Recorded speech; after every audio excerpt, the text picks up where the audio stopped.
Bonjour à toutes et à tous, soyez les bienvenus dans l'hebdo de la ville de Valenciennes. Dans cette édition, nous reviendrons d'abord sur la réforme des rythmes scolaires, puisque le planning de la semaine d'école de la rentrée 2015 a été modifié avec des journées plus courtes et une organisation identique pour toutes les écoles valenciennoises. Nous vous expliquerons pourquoi. Retour ensuite sur la cérémonie de la citoyenneté organisée chaque année en mairie en l'honneur des jeunes futurs électeurs. Enfin, nous étions samedi sur la place d'Armes avec les amateurs de roller et les membres de Val Roller. Nous ferons découvrir le large panel de disciplines que propose ce sport. C'est donc un nouvel emploi du temps qui sera proposé dès la rentrée de septembre 2015 aux élèves des écoles de Valenciennes. Depuis un an, avec la réforme des rythmes scolaires et le passage à la semaine de 5 jours, les écoliers valenciennois avaient pris l'habitude de voir la classe s'arrêter 2 jours par semaine à 15 h. Les ateliers découvertes non obligatoires prenaient alors le relais. 2100 élèves inscrits au départ, puis beaucoup d'inscriptions en cours d'année avec du coup l'obligation pour la mairie de les refuser faute d'animateurs suffisants. Par ailleurs, les parents et le corps enseignant n'ont pu que constater la fatigue des élèves avec cette organisation. La mairie a donc décidé de revoir sa copie. On écoute Geneviève Manarino, adjointe en charge de l'éducation. On a revu notre copie parce qu'on a fait un bilan qui était prévu tout début janvier et on a fait le constat déjà d'une part qu'on avait beaucoup de difficultés à stabiliser les encadrants, donc les animateurs qui prenaient en charge les élèves dans les nouvelles activités périscolaires, les ateliers de découverte. Ce sont des jeunes, des étudiants, voilà, des embauches sur 3 heures semaine, donc c'est vrai que pour certains, ça nous a mis en difficulté parce qu'on n'avait plus la possibilité dans la légalité d'accueillir tous les élèves. Ce qui automatiquement a mis en difficulté des familles qui à 15 h se trouvaient sans mode d'accueil. On a fait un constat avec l'éducation nationale, les directeurs, les enseignants et on s'est remis au travail. Voilà, moi je tenais vraiment à ce que l'élève soit remis au centre du sujet, donc de ce projet de mise en place de la réforme, sur un rythme physique et physiologique vraiment cohérent pour lui et qui permettait d'être très bien dans les apprentissages, parce que ce sont les fondements quand même de l'école. Du coup, la nouvelle mouture harmonise les emplois du temps sur toutes les écoles valenciennoises et raccourcit la journée de classe avec moins d'ateliers découvertes. Le fondement même de la réforme, c'est ça. C'est pas faire des activités, des ateliers de découverte, c'est diminuer la journée de l'élève. Donc on était des très bons élèves, nous, quand on a mis en place toutes ces activités, tout en finalement diminuant la journée, mais à 15 h, les élèves restaient à l'école. Donc là, on va tomber sur des horaires classiques et vers 16h15 pour certaines écoles et 16h pour d'autres, l'élève soit va en accueil périscolaire, soit il est récupéré par sa famille et à cette heure-ci, les familles en général peuvent récupérer les enfants pratiquement dans la majorité des cas puisqu'on a très peu d'élèves inscrits en périscolaire sur la ville de Valenciennes. Voilà, sachez aussi que le mercredi matin sera également allégé avec des cours qui commenceront à 9 h 45 et avant un atelier découverte d'1 heure pour les familles qui le souhaitent. Les emplois du temps ont d'ores et déjà été envoyés par la ville aux familles. Ils sont majeurs depuis une année, ils viennent donc recueillir leur carte d'électeur des mains du maire et des élus. Chaque année, la ville de Valenciennes et son député maire, Laurent de Gallet, organisent cette cérémonie de la citoyenneté voulue à l'origine par Jacques Chirac afin de remettre leur carte d'électeur et leur livret du citoyen à toutes ces jeunes personnes en âge d'accomplir leur devoir électoral. Nous les avons interrogés sur ces devoirs, justement. Que représente cette carte d'électeur à leurs yeux et que pensent-ils de l'abstention? On écoute leur réponse. Ça représente quand même pas mal de choses.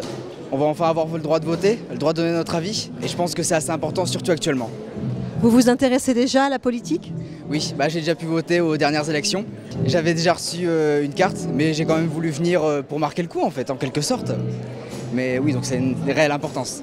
C'est un peu un signe de reconnaissance, en fait. On se dit, on est enfin important pour la société, on représente quelque chose. Et on va pouvoir, comme je disais avant, réagir. Ça montre qu'on est un petit peu citoyen et qu'on représente quelque chose pour la ville. Donc, voilà. Vous vous intéressez à la politique? Un petit peu, pas pour l'instant, ça m'a pas encore fait titre, mais je vais m'y mettre maintenant. Et qu'est-ce que vous pensez des gens qui ne vont pas voter? C'est un peu décevant parce que et après ils vont se plaindre comme ça de ce qui ne va pas, mais faut aller voter, c'est important. Quels sont les devoirs du citoyen?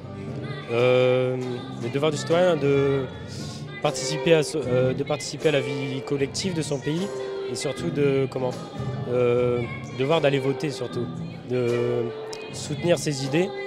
Et Qu'est-ce que vous pensez des gens qui ne votent pas?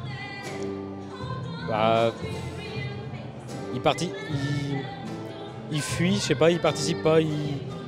Moi je suis contre, hein. Pour moi, même si on n'a pas d'idée, on va voter, on vote blanc, c'est tout. Mais je comprends pas les gens qui ne vont pas voter. Vous vous intéressez déjà à la politique? Oui, depuis bien 2 ans maintenant. Ça fait 2 ans que je m'y intéresse bien. Ça vous paraît clair? Des moments c'est un peu compliqué, mais j'essaye tant bien que mal d'essayer de comprendre et tout ça. C'était la fête du roller samedi après-midi sur la place d'Armes et sur la place du Commerce. L'association Val Roller était évidemment de la partie avec des démonstrations de saut en roller sur rampe, de slalom et de hockey sur roller. Le roller est en effet une discipline complète qui comprend le patinage, l'acrobatie, la course de vitesse, le roller derby, mais aussi le hockey. On écoute Julien Lalou, président de Val Roller, qui nous parle de l'association qu'il a créée il y a 10 ans et de toutes les disciplines que le roller propose.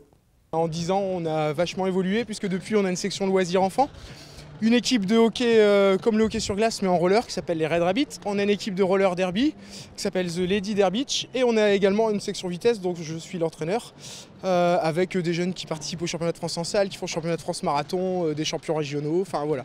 Ça s'est vachement développé en 10 ans, le roller existe bien à Valenciennes. Il faut savoir que la Fédération française de roller skating regroupe 7 disciplines différentes, donc le derby, la vitesse, etc. et l'acrobatique. Et on a pour but chez Val Roller d'essayer de maintenir ce climat familial et d'essayer de proposer un maximum d'activités. Qu'est-ce que ça nécessite comme aptitude, le roller acrobatique? Alors déjà, chaque discipline, c'est pas le même type de matériel. On a du matériel spécifique pour le roller de vitesse, pour le roller derby, pour l'agressif, hein, pour tout ça. Ça se voit à l'œil nu, après bon, il faudrait se concentrer un petit peu sur le matériel. Qu'est-ce que ça nécessite? Il faut ne franchement pas avoir peur, vous l'avez pu le constater, on a fait des sauts à plus de 2 mètres tout à l'heure. Il faut des bons abdos et il faut avoir envie d'en profiter un max et c'est ce qu'on essaie de faire. Faut être casse-cou en fait. On peut le dire, ouais, il faut ne pas trop avoir peur, ouais, c'est ça, casse-cou. Ouais. Pardon maman. Et du coup, nous avons interrogé la petite Clara, elle a 9 ans et elle a été sélectionnée cette année pour les championnats de France de roller de vitesse. Alors le roller de vitesse, on fait une course sur un terrain ovale et en fait le but c'est de terminer première pour avoir le moins de points possible. Alors si on a 2 points on est premier, si on a 3 points on est deuxième, 4 points ainsi de suite. C'est vraiment très rapide? Oui, très rapide, surtout pour les plus grands. Est-ce que tu considères que c'est un sport qui est dangereux? Non, à part si on tombe, si. Il y a des risques? Oui. On peut très mal tomber et se casser quelque chose, ou on peut tomber et se faire juste des égratignures. Voilà, et si vous êtes intéressé par le roller, sachez que Val Roller propose même de la randonnée. Et pour terminer ce journal, voici les images de la nouvelle montgolfière de la ville de Valenciennes. Elle a été inaugurée dimanche sur la place d'Armes. Les membres de l'association Val Dynamite l'ont gonflée sous les yeux des Valenciennois et sous un beau soleil. Aux couleurs de la ville, elle a ensuite été baptisée comme il se doit par le député-maire Laurent de Gallet. Nous lui avons demandé pourquoi ce nouveau ballon. On écoute sa réponse.